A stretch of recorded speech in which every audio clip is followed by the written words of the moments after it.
Hi, I'm Mara Webster with In Creative Company, and today I'm so excited to be talking to the incredible Wunmi Mosaku about her current TV series, Passenger. And I love how this came about with Andrew Buchan, who's the writer of the series, and the two of you had kind of reconnected a few years ago. And when you were talking about your love of boxing, he started to mention that he was working on a project that could be really great for you, and then went on to continue writing all the rest of the drafts with you specifically in mind for this character. And so I was curious about some of the details that you felt were really weaved into the scripts and weaved into those later drafts that really connected to you in that way. I think one of the things that Andrew and I were talking about that day when we connected, we were talking about that feeling of belonging or not belonging, or being from somewhere but not being from somewhere. And I feel like that really that theme was definitely there in the show, more and more as the drafts came in. I think I definitely think that's something that most people would feel going from being an outsider from to a small town. But I do think specifically being a Black woman in the UK and an immigrant, there's that feeling of this duality of being from somewhere but not really calling that home, and then being somewhere else that is home but doesn't always feel like home. Um, yeah, so I think that theme, that's there with my character Ria. It's there with Hubert's character, um, Jakob. I mean, I think it's kind of there with Nish, and even with Ella. I feel like I've just called her Ella. Ella's her real name. Ali. Um, yeah, I feel like that feeling of like, but I think that is a very human experience as well. Like trying to fit what in where you belong, and yeah, so I definitely feel like that's something that came up in conversation that kind of got to the heart of the show too.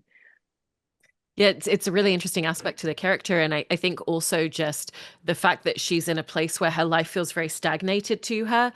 You know, she has been living in this town for a really long time. And the idea of the relationship that she had and the idea of maybe starting a family all just went away and everything was ripped from underneath her. And she really Mm. hasn't found a way to move forward from that. And so, how did that set a lot of the scope for this character and really looking in depth at that in her?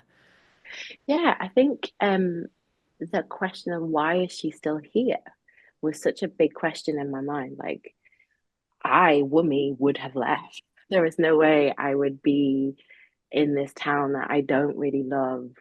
Um, I hope I have the heart big enough to look after my ex's mother-in-law, even though he's run off with her carer. Like, I hope I'd have a heart that big. But I don't know. I felt like why is she still there? And the conclusion I came to was that she is too afraid. She's too afraid to not be a big fish in a small pond.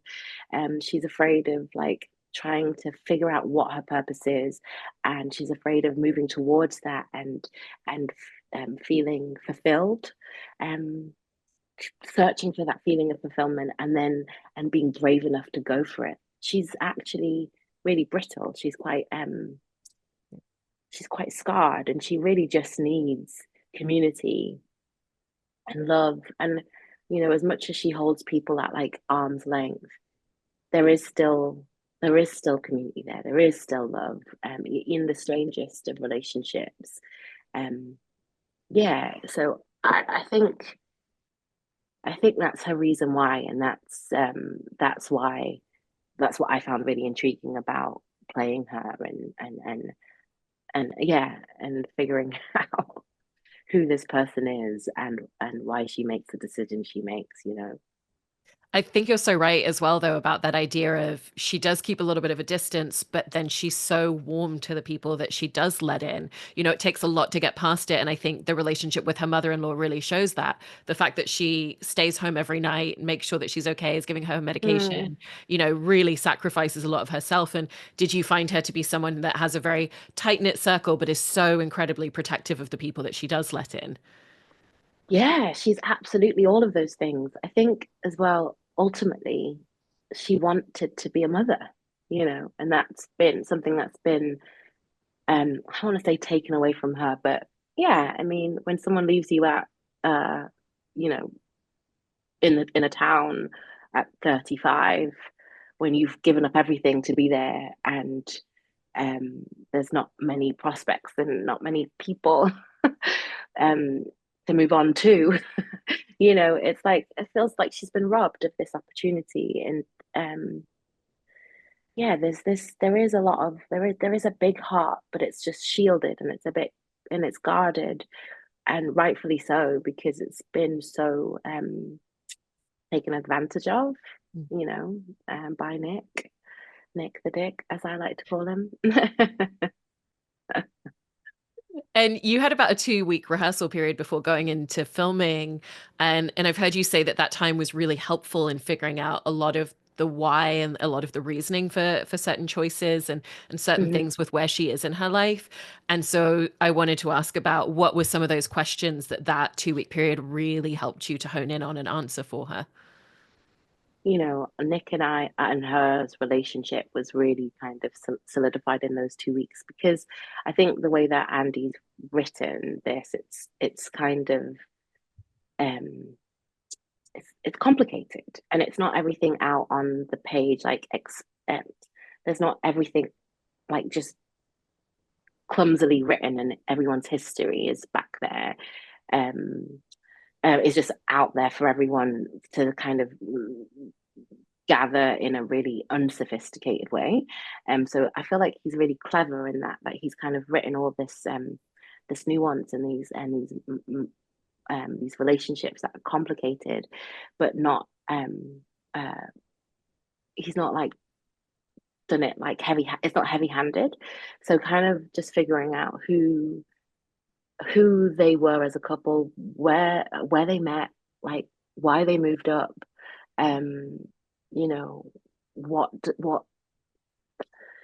she's obviously someone who's been heartbroken, but she had to have had let someone in to have that happen. So exploring that side of her too, the side before the heartbreak, the side of her before the fear, um, took a chokehold on her life.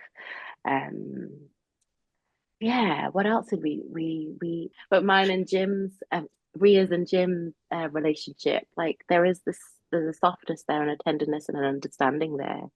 So just, he's from the South and she lived in London, and like what, where they found friendship and community in each other, her and Jakob, um, her and Katie Wells. I feel like there is a connection there too. Um, there's a admiration for Katie because she really is could easily be sucked into the town and everything that is expected of her, and she's really fighting so hard to not be that and do something else, do what she needs. And I think Ria looks at her with such admiration and kind of um but also like this a little bit of pity as well. And so I think finding those like specific connections with each character um was really helpful just to bring the depth into each of our scenes. Yeah, yeah, a real luxury to have rehearsals on camera. Ria also really comes across as someone who puts an immense amount of pressure on herself. And when she doesn't feel like she's achieving perfection, she really derides herself. There's points where she Mm. kind of talks out loud about feeling like she's nothing, like she doesn't really have a gut instinct, like she's not doing a good job. And when you read lines like that in the script, which are external, how did that give you a lot of insight into the dialogue that she's probably quite consistently having with herself a lot of the time as well? Yeah, I mean it's she has found a safe space where she can air her doubts about herself. Um, First of all, the fact that there is a safe space in Jakob and his garage or garage. I don't know which one it is actually. I always thought garage was like the one in the house, and a garage was where you got your car fixed. But I think I'm just making that up. I'm overthinking it as well now, and now I'm like, the one in my house was a garage. I don't know. But yeah, just who she chooses to share that information with is huge. So that was a big telltale sign about like really where Jakob sits in her consciousness and in her heart. And then what she chooses to say, I mean, yeah, I mean, there is no filter. And she has so much bravado and like self-confidence on the outside. And then she's like, I don't even know if I'm good at this. Like I'm missed so many things. I'm lazy. I used to be so good at this. And I just think it's something that everyone must feel at moments where either you take your position for granted and then all of a sudden you're slapped in the face with the reality of not being good enough, or making a mistake, a careless mistake. um, I think it's really just again really a human natural moment of self-doubt. We all have it. I mean, I have it all the time. Like, every time I finish a job, I go, okay, next time I must do this. I must do this better. I must try and do this better. And then I watch the thing and I go, oh well, no, and then I add this to the list and this to the list. And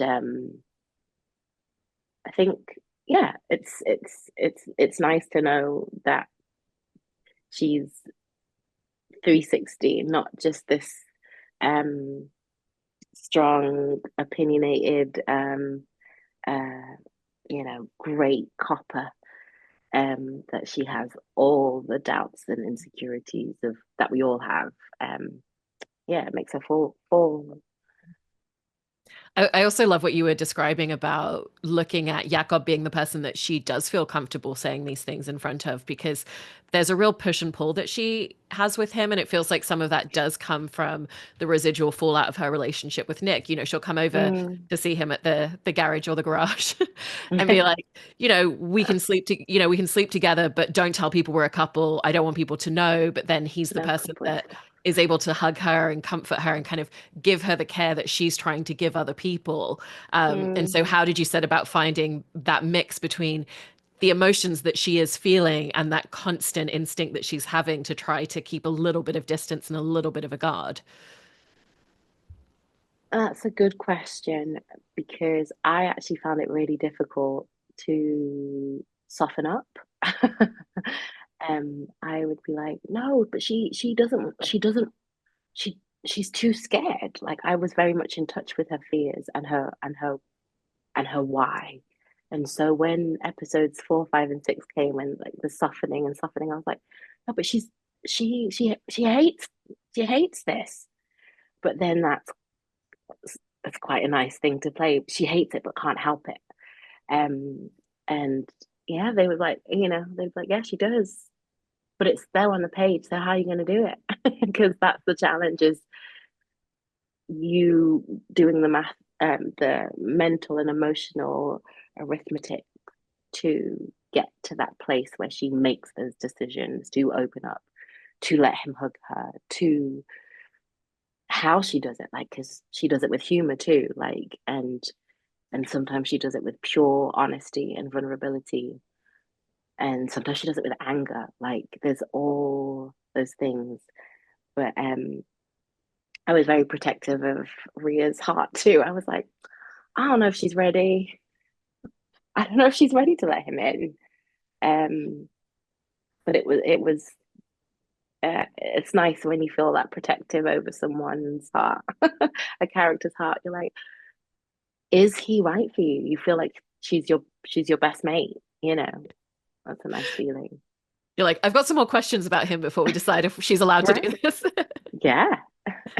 I know, and then there's a moment where she feels let down by him, and she says something along the lines of, "I just needed you to be good." And did you Mm. feel like she almost was holding him on a little bit too high of a pedestal at times? Of, if I am going to let anyone in, then I need to know that they're not going to hurt me the way that I've been hurt before.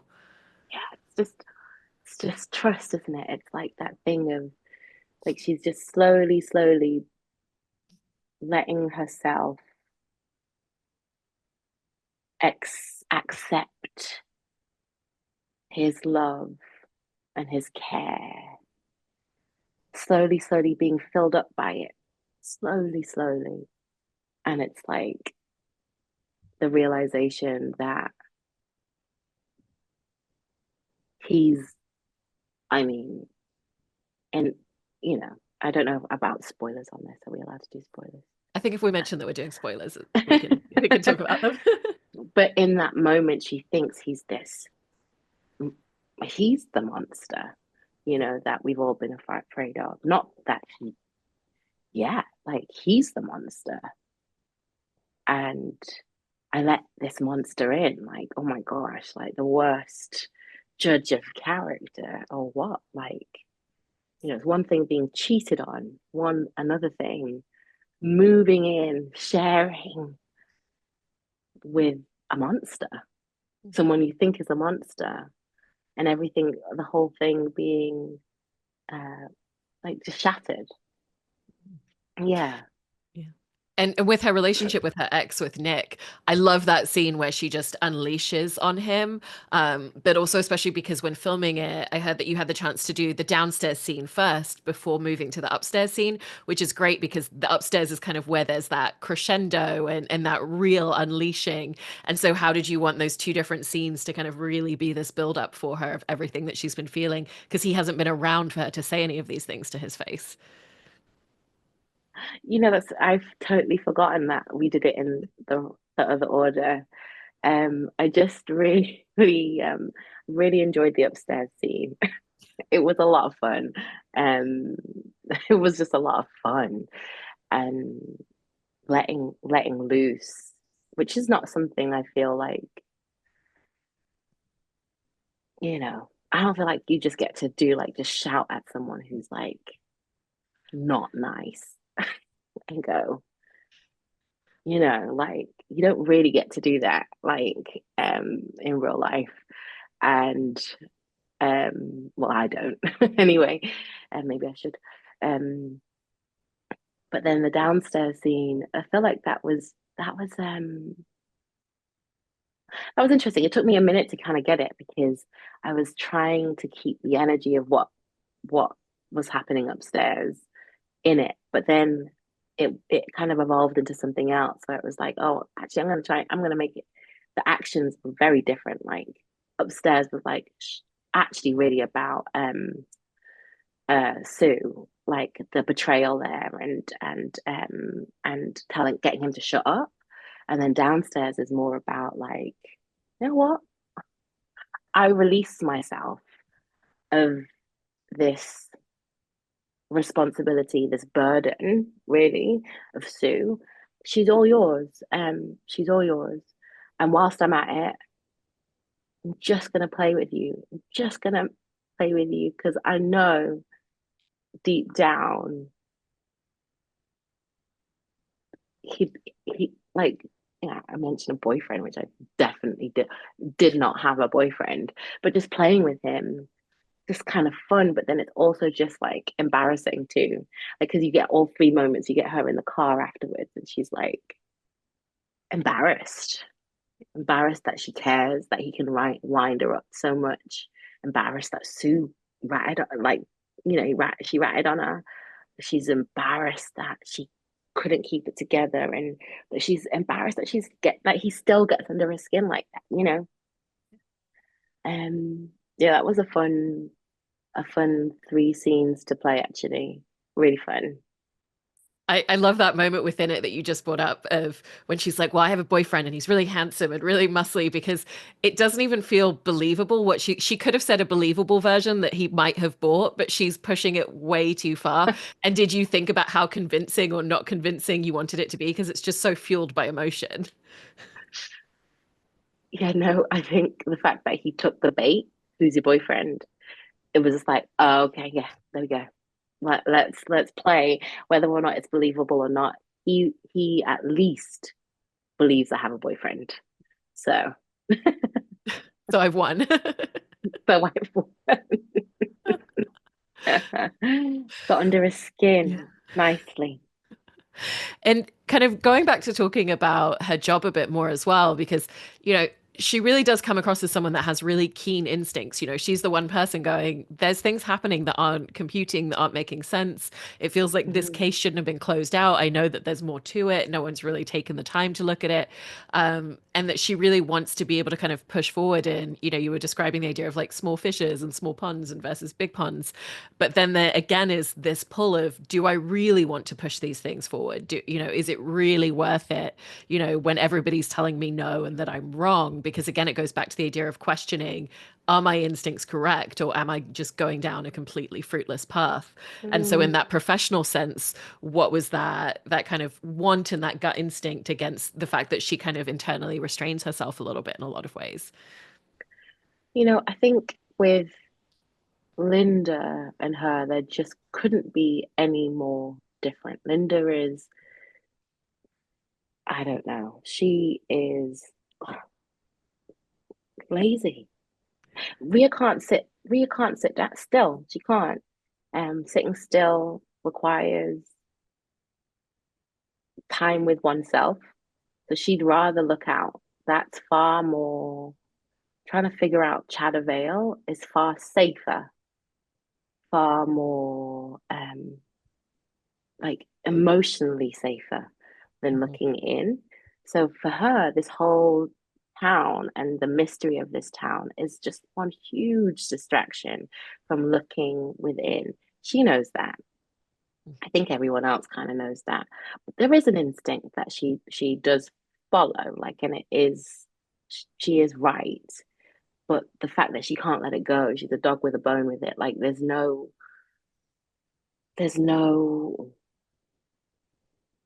she no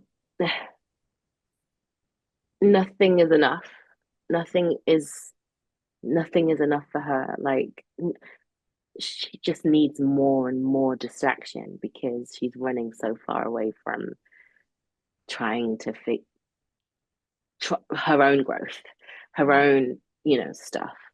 So I think that was, that's her driving force is running as fast away from herself as possible. Um and so it's frustrating, but it's also that no one listens to her, but it's also like they see what you're doing. You see what you're doing. Everyone sees what you're doing. Um you're just hiding it under this false purpose, I guess, which comes to fruition, actually, but it's not a genuine, it's not a fully genuine, I should say. Yeah. And going back to earlier, you were using the word brittle to kind of describe that underneath of Rhea as a character. And I love that descriptor because there's so many moments where she's projecting confidence and certainty. And, Mm, you know, even the moments where she's kind of talked down to by people who are like, well, you're not from here, you're not part of our community, or chastising her for her job that she does and using derogatory terms. Like she almost like stands taller the more she's challenged. And yet you know that there's that constant fragility underneath. And mm. so what was your experience in playing a character that has this confidence and this stubbornness and yet underneath is just someone who's really, really fragile?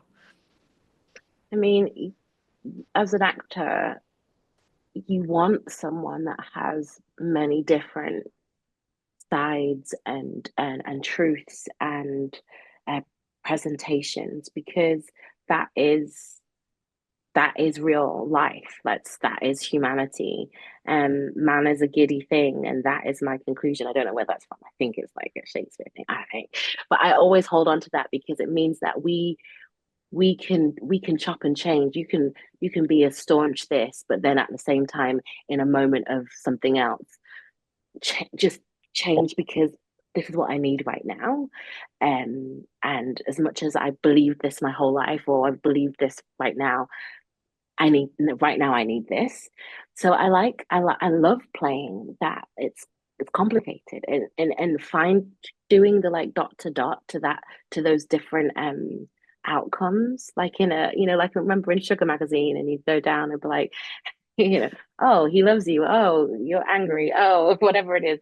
Like it's kind of like doing those little dot to dots for the same person you can justify any behavior, really. Like, not justify as in it's not problematic, but you can get to the the action, even if someone is like sweet and lovely and then they scream and shout, or like if someone's like really like, you know, arrogant and this, and then they're gentle and soft. You can do those that little, I don't know what it is, the little dot to dot to to every single action, because we have the whole spectrum of humanity and our behaviors within us. I can be as tyrannical as this person. I can be as soft as this person. Wunmi, can do that. So can Ria. So playing all of those things that you making those decisions that you wouldn't necessarily make. It's really juicy and delicious trying to like get there, you know. It's a joy because it lives within you too, you know. I love that description and really, really enjoyed your performance in this series so much. So thank you so much. I appreciate it so much. Thank you so much, Mara. Thank you.